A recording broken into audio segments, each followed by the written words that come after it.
पुल का काम अनवरत चल रहा। एक पर्वत को लाते समय रास्ते में सूचना मिली हनुमान जी को कि राम जी ने, रघुनाथ जी ने कहा राम सेतु बंधन का कार्य पूर्ण हो गया, अब पर्वत जो जहां है वहीं पर रख दो, यहां लाने की आवश्यकता नहीं है। एक पर्वत को लेकर उड़कर चले आ रहे थे हनुमान जी, उसी पर्वत को वहीं पर रख दिया। वो जगह कौन सी थी? श्री धाम वृंदावन के नजदीक में गोवर्धन। वहां पर पर्वत को रखा तो वह पर्वत प्रकट होकर रोने लगा।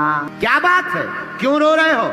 गोवर्धन जी कहने लगे, महाराज आज तक का रिकॉर्ड हमने देखा, आपको जिसने भी अपना बनाया या आपने जिसका भी हाथ पकड़ा वो भगवान से जरूर मिला, पर मेरा ऐसा कौन सा पाप है कि आपने मुझे हाथ पर भी रखा फिर भी मैं भगवान से नहीं मिल पा रहा? मेरी कौन सी भूल है जो मैं भगवान से नहीं मिल पा रहा?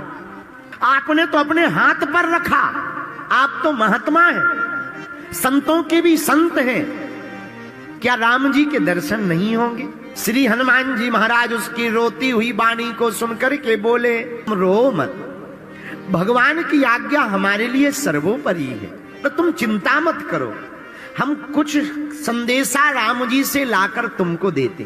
जी के पास गए, सरकार सब पर्वतों को स्वीकार किया, पर एक गोवर्धन नाम का पर्वत हम ला रहे थे सेतु बंधन के लिए, आपने मना कर दिया, हमने उसे बीच रास्ते में रख दिया सो तो कोई बुराई नहीं है, पर वो रो रहा है बेचारा, क्या हमें भगवान के दर्शन नहीं मिलेंगे?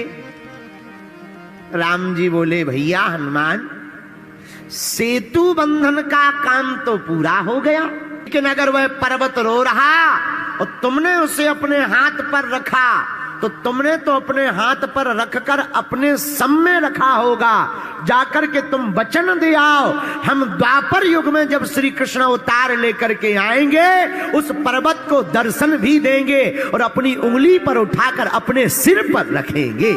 हनुमान जी की आंखों से आंसू आ गए, गोवर्धन पर्वत के पास आए, भैया तुम्हारे भाग्य खुल गए। क्या भाग्य खुल गए महाराज? क्या राम जी ने हमें बुलाया है? नहीं नहीं नहीं, जाना तो कैंसिल हो गया, टिकट तो कैंसिल हो गई। वचन दे दिया रघुनाथ जी ने, क्या?